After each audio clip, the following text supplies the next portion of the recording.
ಸ ಪದ ಸ ಪದ ಸ ಪದ ಸ ಗಸದ ಗಸದ ಗಸದ ಗಸದ ಗಸದ ರಿ ಗ ಮ ರಿ ಗ ಮ ರಿ ಗ ಮ ರಿ ಗ ಮ ರಿ ಗ ಮ ಪದ ಮ ಪ ಗ ಮ ರಿ ಗ ರಿ ಸ ಯೇಸು की वाणी जीवन ज्योति यीशु की वाणी आत्मा शक्ति यीशु की वाणी जीवन ज्योति यीशु की वाणी आत्मा शक्ति जो इस वाणी पे है चलता अनंत जीवन मुक्ति पाता जो इस वाणी पे है चलता अनंत जीवन मुक्ति पाता यीशु की वाणी जीवन ज्योति यीशु की वाणी आत्मा शक्ति यीशु की वाणी जीवन ज्योति यीशु की वाणी आत्मा शक्ति।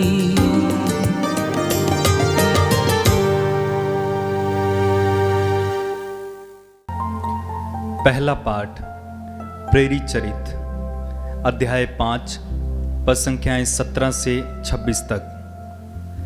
प्रधान याजक और उसके सब संगी साथी अर्थात सदूकी संप्रदाय के सदस्य ईर्ष्या से जलने लगे। उन्होंने प्रेरितों को गिरफ्तार कर सरकारी बंदीगृह में डाल दिया। परंतु ईश्वर के दूत ने रात को बंदीगृह के द्वार खोल दिए और प्रेरितों को बाहर ले जाकर यह कहा, जाइए और निडर होकर मंदिर में जनता को इस नवजीवन की पूरी शिक्षा सुनाइए। उन्होंने यह बात मान ली और भोर होते ही वे मंदिर जाकर शिक्षा देने लगे। जब प्रधान याजक और उसके संगी साथी आए तो उन्होंने महासभा अर्थात इस्राएली नेताओं की सर्वोच्च परिषद बुलाई और प्रेरितों को ले आने के लिए प्यादों को बंदीगृह भेजा। जब प्यादे वहां पहुंचे तो उन्होंने प्रेरितों को बंदीगृह में नहीं पाया। उन्होंने लौटकर यह समाचार दिया, हमने देखा कि बंदीगृह बड़ी सावधानी से बंद किया हुआ है और पहरेदार फाटकों पर तैनात हैं, किंतु खोलने पर हमें भीतर कोई भी नहीं मिला। यह सुनकर मंदिर आरक्षी के नायक और महायाजक यह नहीं समझ पा रहे थे कि प्रेरितों को क्या हुआ है। इतने में किसी ने आकर उन्हें यह समाचार दिया, देखिए आप लोगों ने जिन व्यक्तियों को बंदीगृह में डाल दिया था वे मंदिर में जनता को शिक्षा दे रहे हैं। इस पर मंदिर का नायक अपने प्यादों के साथ जाकर प्रेरितों को ले आया। वे प्रेरितों को बलपूर्वक नहीं ले आए क्योंकि वे लोगों से डरते थे कि कहीं हम पर पथराव ना करें। प्रभु की वाणी। ईश्वर को धन्यवाद। प्रभु आप लोगों के साथ हो और आपकी आत्मा के साथ। संत योहन के अनुसार पवित्र सुसमाचार। हे प्रभु तेरी महिमा हो। अध्याय 3 पद संख्या 16 से 21 तक। ईश्वर ने अपने पुत्र को इसलिए भेजा कि संसार उसके द्वारा मुक्ति प्राप्त करे।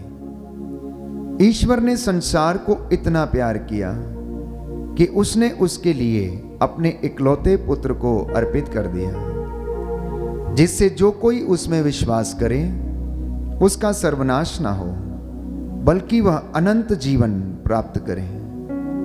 ईश्वर ने अपने पुत्र को संसार में इसलिए नहीं भेजा है कि वह संसार को दोषी ठहराए, उसने उसे इसलिए भेजा है कि संसार उसके द्वारा मुक्ति प्राप्त करे। जो पुत्र में विश्वास करता है वह दोषी नहीं ठहराया जाता है, जो विश्वास नहीं करता वह दोषी ठहराया जा चुका है, क्योंकि वह ईश्वर के इकलौते पुत्र के नाम में विश्वास नहीं करता। दंडाज्ञा का कारण यह है कि ज्योति संसार में आई है और मनुष्यों ने ज्योति की अपेक्षा अंधकार को अधिक पसंद किया है, क्योंकि उनके कर्म बुरे थे। जो बुराई करता है वह ज्योति से बैर रखता है और जो ज्योति के पास इसलिए नहीं आता कि कहीं उसके कर्म प्रकट ना हो, किंतु जो सत्य पर चलता है वह ज्योति के पास आता है, जिससे यह प्रकट हो कि उसके कर्म ईश्वर की प्रेरणा से हुए हैं। प्रभु का सुसमाचार है, हे क्रिस्त तेरी स्तुति हो। सुसमाचार के शब्द पढ़े और सुने जाने से हमारे विश्वास को दृढ़ता प्रदान करें। आमीन। क्रिस्त में प्यारे भाइयों और बहनों, प्रेरितों के कार्यकलाप से आज का पहला पाठ हमने सुना, अध्याय 5 पद संख्या 17 से लेकर 26 तक। प्रधान याजक और उसके सब सगे संबंधी अर्थात सदूकी संप्रदाय के सदस्य ईर्ष्या से जलने लगे और उन्होंने प्रेरितों को गिरफ्तार कर सरकारी बंदीगृह में डाल दिया।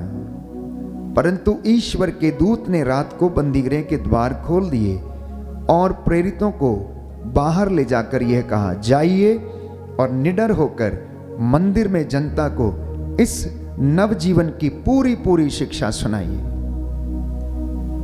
प्रियजनों, ईश्वर का वचन बंदी नहीं हो सकता है। कोई भी व्यक्ति उसे बांध कर नहीं रख सकता है। वो जीवंत वचन है और आजाद है, वो स्वतंत्र है। और प्रभु का वचन ये कहता है कि जहां पर सत्य है वहां पर स्वतंत्रता है, और जहां पर मनुष्य स्वतंत्र है वहां पर वह ईश्वर की इच्छा को ग्रहण करने के लिए सदा तैयार रहता है। हम देखते हैं कि जैसे जैसे प्रेरितों ने प्रभु यीशु की शिक्षा को लोगों के बीच में सुनाना शुरू किया, पुनर्जीवित यीशु के विषय में उन्होंने बताना शुरू किया, जो उन्होंने देखा था, जो अनुभव किया था, लोगों को बताना शुरू किया, तो बहुत सारे लोग कलीसिया में शामिल होने लगे। प्रभु के वचन के द्वारा वे चंगे होने लगे। और जब उन पर अत्याचार होता, जब उन्हें बंदीगृह में डाला जाता, तो ईश्वर स्वयं उनके साथ रहता और स्वर्गदूतों का संरक्षण उन्हें देता और उन्हें बंदीगृह से आजाद करवाता था। पौलुस और सीलस जब बंदीगृह में थे, कलीसिया उनके लिए आग्रह के साथ प्रार्थना कर रही थी। स्वर्गदूत वहां पर आकर खड़ा हो गया, उनकी बेड़ियां ढीली पड़ गईं और वह उन्हें बाहर ले जा गया। कारापाल ने अपनी तलवार निकाल ली और वो अपने आप को हानि पहुंचाना चाहता था, क्योंकि उसने सोचा कि कैदी फरार हो गए हैं। लेकिन प्रेरितों ने कहा, आप अपने आप को हानि ना पहुंचाएं। और वे पूछते थे, सज्जनों, मुक्ति प्राप्त करने के लिए हमें क्या करना चाहिए? उन्होंने कहा कि आप ईसा मसीह के नाम में विश्वास करें। आप उसके नाम में विश्वास करें तो आप और आपका घराना मुक्ति पाएगा। प्यारे भाइयों और बहनों, आज के वचन में स्वयं यीशु ने इस बात को स्पष्ट किया कि जो मानव पुत्र को स्वीकार करेगा और उसमें विश्वास करेगा वह मुक्ति पाएगा। Hallelujah, hallelujah. यीशु की स्तुति हो, यीशु की स्तुति हो, यीशु को धन्यवाद, यीशु को धन्यवाद, यीशु की आराधना हो, यीशु की आराधना, यीशु की महिमा हो, यीशु की महिमा। प्रभु का वचन कहता है, प्रभु का वचन कहता है, तुम्हारा जी ना घबराए, तुम्हारा जी ना घबराए, तुम मुझ में विश्वास करो, तुम मुझ में विश्वास करो और उसमें विश्वास करो, और उसमें विश्वास करो जिसने मुझे भेजा है। जिसने मुझे भेजा है। Hallelujah, hallelujah. यीशु की स्तुति हो, यीशु की स्तुति हो। हे प्रभु, हे प्रभु, आपका वचन कहता है, आपका वचन कहता है, जो प्रभु पर भरोसा रखते जो हैं प्रभु पर भरोसा वे रखते हैं, सियोन पर्वत की तरह वे सिय्योन पर्वत की तरह अटल बने रहते हैं। अटल बने रहते हैं। Hallelujah, hallelujah. प्रभु कहता है, प्रभु कहता है, यदि तुम्हारा विश्वास यदि तुम्हारा विश्वास दृढ़ नहीं है दृढ़ नहीं है तो तुम निश्चय ही तो तुम निश्चय विचलित हो जाओगे। विचलित हो जाओगे। Hallelujah, hallelujah. जी हाँ प्यारे भाइयों और बहनों, अगर कोई व्यक्ति यीशु में विश्वास नहीं करता और उनका नाम नहीं जानता, तो बाइबल हमें बताती है कि वह दोषी ठहराया जा चुका है। मनुष्य जाति के लिए दंड आज्ञा का कारण बाइबल हमें बताती है कि यह है क्योंकि अंधकार में ज्योति का उदय हुआ। ईश्वर जो स्वयं प्रकाश है इस दुनिया में आया, उसने मनुष्य का रूप धारण किया और उसके बीच में निवास किया, लेकिन लोगों ने उस सत्य को स्वीकार नहीं किया। बस लोगों के लिए दंड आज्ञा का यही कारण था। आज दुनिया अपने अपने रास्ते पर चली है, उन्होंने अपने अपने लिए रास्ते अख्तियार किए हैं। वो अपनी सांसारिक और मानवीय इच्छाओं को पूरा करने के लिए दौड़ती रहती है। उसे सुकून नहीं है, चैन नहीं है। लोगों के पास सब कुछ है लेकिन नींद नहीं है। इतना पैसा होने के बावजूद भी वे लोग अपने जीवन को बचाने में असमर्थ हैं। आलीशान बंगले होने के बावजूद उनके घरों में शांति नहीं है, चैन नहीं है, नींद नहीं है। इंसान सुबह से लेकर शाम तक अपना पसीना बहाता, लेकिन शाम को भोजन भी वो शांति से ग्रहण करने में असमर्थ है। आज दुनिया इतनी बेचैन है कि प्यारे भाइयों और बहनों, वो शांति की खोज में है, परंतु वो उसे मिलती नहीं है। क्योंकि बाइबल हमें बताती है कि ज्योति संसार में आई है और मनुष्यों ने ज्योति की अपेक्षा अंधकार को अधिक पसंद किया है, क्योंकि उनके कर्म बुरे थे। इसलिए वो नहीं चाहते थे कि वो प्रकाश में आए। अब आप जरा सोचिए कि अगर कोई चोर रात के घने अंधेरे में किसी घर में सेंध लगा रहा है या चोरी कर रहा है और अचानक उसके ऊपर प्रकाश डाल दिया जाए, तो क्या उसके चोरी के काम प्रकाशित नहीं हो जाएंगे? क्या लोग उन्हें देखेंगे नहीं? ठीक ऐसा ही इस दुनिया में भी हुआ है। जब परमेश्वर ने मनुष्य का रूप धारण किया और इस दुनिया में, इस धरती पर उन्होंने पदार्पण किया, तो लोगों को उनकी बुराइयों के विषय में बताया, उनके पापों के विषय में बताया, कमजोरियों कमियों के विषय में उन्हें बताया, उन्हें चेतावनी दी, उन्हें पुती हुई कब्रों की संज्ञा दे दी। इसलिए शास्त्री यहूदी और फरीसी और महायाजक उनसे ईर्ष्या करने लगे। यीशु ने सत्य क्या है, ईश्वर कौन है और वो क्या करता है, लोगों को समझाने का प्रयास किया। उन्होंने स्वयं इस बात को लोगों के सामने स्पष्ट किया कि जो मुझे देखता है वो पिता को देखता है, क्योंकि उनकी कथनी और करनी दोनों में समानता थी। वो जो कहते थे वो करते थे। इसलिए आज का ये सुसमाचार हमें आमंत्रित करता है कि हम अपने आप से पूछें कि हम कहां पर हैं। क्या वास्तव में हम प्रभु में विश्वास करते हैं या नहीं? क्योंकि बाइबल हमें बताती है कि जो पुत्र में विश्वास करने से इनकार करता है उसे जीवन प्राप्त नहीं होगा। जो पुत्र में विश्वास करने से इनकार करता है उसे जीवन प्राप्त नहीं होगा। और याद रहे कि ईश्वर का वचन बंदी नहीं होता, उसे बंधन में हम नहीं रख सकते। जिस व्यक्ति को स्वयं परमेश्वर ने स्पर्श किया और जिसने यीशु को अपने जीवन में अनुभव कर लिया है, वो चुप नहीं रह सकता। वो अवश्य जाकर लोगों के बीच अपनी गवाही देगा। तो प्रेरितों को ईसा की शिक्षा और संदेश को फैलाने के जुर्म में बंदीगृह में डाल दिया गया था, लेकिन ईश्वर की इच्छा के अनुसार स्वर्गदूत ने प्रेरितों को बंदीगृह से मुक्त किया और कहा, जाओ और जाकर पुनर्जीवित यीशु की शिक्षा लोगों को सुनाओ। प्रेरित चले गए और वे जाकर घूम घूम कर पुनर्जीवित यीशु की शिक्षा का प्रचार करने लगे। प्यारे भाइयों और बहनों, आप और मैं अनेक प्रकार से बंदी हो सकते हैं, जिसकी वजह से हम यीशु के लिए गवाही बनने में असमर्थ हो जाते हैं। हो सकता है कोई व्यक्ति अपने अहंकार की वजह से बंदी हो सकता है कोई व्यक्ति अपनी बुरी आदतों की वजह से बंदी हो सकता है कोई व्यक्ति अपने परिवार में मनमुटाव के कारण बंदी रहा हो, एक दूसरे को क्षमा नहीं कर पा रहा हो। तो आज प्रभु का वचन ये चाहता है कि हम यीशु में विश्वास करें उसकी शिक्षा को हम अपने जीवन में आत्मसात करें, उसका वचन हमारा मार्गदर्शन करे, उसके वचनों में जो संदेश है हम लोगों तक पहुंचाएं और उसे अपने जीवन में, अपने परिवार में, संस्था में, अपने सेवकाई में नित्य प्रतिदिन लागू करने की कोशिश करें और वो वचन हमारे जीवन में एक दिन महान कार्य करेगा। जो वचन रूपी बीज नित्य प्रतिदिन लोगों के जीवन में बोया जाता है, आपको विश्वास रहे और स्मरण रहे कि ये एक ना एक दिन ये बड़ा पौधा बन जाएगा और इस विश्वास रूपी पौधे में जो फल लगेंगे, आने वाली पीढ़ियां, प्यारे भाइयों और बहनों, वो विश्वसनीय फल होंगे और मसीह की शिक्षा पर चलने वाले, उसको मानने वाले, उससे प्रेम करने वाले बनेंगे। इसलिए प्रभु का वचन आज हमारे जीवन में जो हमने सुना है वो 100 गुना फल लाए, क्योंकि ईश्वर ने चाहा कि सभी लोग यीशु में विश्वास करें। ईश्वर ने चाहा कि ईसा मसीह अपना रक्त बहाकर प्रायश्चित करें।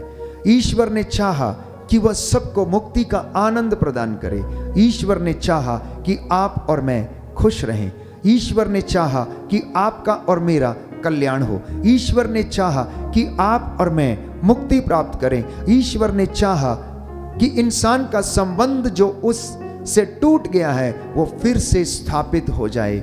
ये ईश्वर की इच्छा है। ईश्वर की इच्छा यह भी है कि आप और मैं पवित्र बने। ईश्वर की इच्छा यह भी है कि आप और मैं ईसा मसीह के द्वारा आनंद, मुक्ति, प्रेम और शांति को ग्रहण करें और ये वरदान आपकी संतति में, आने वाली पीढ़ियों में बरकरार रहें। नित्य प्रतिदिन यीशु वाणी के माध्यम से प्रभु आपको हौसला देता है, आपकी हौसला अफजाई करता है। जितने भी लोग विश्वास से इसे ग्रहण करेंगे, प्यारे भाइयों और बहनों, आपको निराशा ना होगी, मैं आपसे ये वादा करता हूं। आइए हम प्रार्थना करें, आज का वचन हमारे जीवन में और परिवार में 100 गुना फल लाए। सर्वशक्तिमान शाश्वत दयालु पिता ईश्वर, हे प्रभु यीशु, आपका वचन कहता है कि मैं तुम लोगों से ये कहता हूं, यदि तुम्हारा विश्वास राई के दाने के बराबर है और तुम इस शहतूत से कहो कि उखड़ के यहां से वहां लग जा, तो वह तुम्हारा कहना मान लेगा। हे प्रभु यीशु, हमें यह विश्वास का वरदान प्रदान कर, अपने सामर्थ्य से हमें भर दे। तेरी वचन से प्रेरणा पाकर हम अपने नित्य प्रतिदिन की रोजमर्रा की जिंदगी में तेरी महिमा करने वाले बन जाए। तेरे वचन आत्मा और जीवन है। इन वचनों में अनंत जीवन का संदेश है। जितने लोगों ने आज का ये वचन ग्रहण किया है, इन्हें शांति प्रदान कर, इनके जीवन में आनंद आ जाए। इन्हें पवित्रताई और विश्वास का वरदान प्रदान कर, इनके कामकाज में, इनकी योजनाओं में और इनकी रोजमर्रा की जिंदगी में इन्हें सफलता प्रदान करने की कृपा कर। हम ये प्रार्थना करते हैं हमारे प्रभु क्रिस्त के द्वारा, आमीन।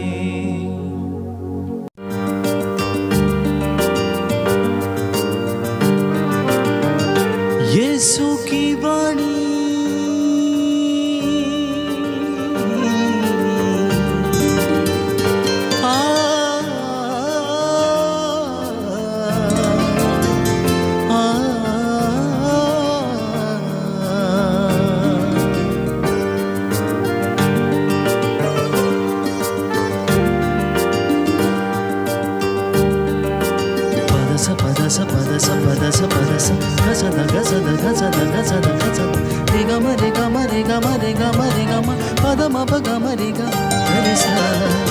यीशु की वाणी जीवन ज्योति, यीशु की वाणी आत्मा शांति, यीशु की वाणी जीवन ज्योति, यीशु की वाणी आत्मा शांति। जो इस वाणी पे है चलता, अनंत जीवन वाणी पे है चलता, अनंत जीवन मुक्ति पाता। यीशु की वाणी जीवन ज्योति, यीशु की वाणी आत्मा शक्ति, यीशु की वाणी जीवन ज्योति, यीशु की वाणी आत्मा शक्ति।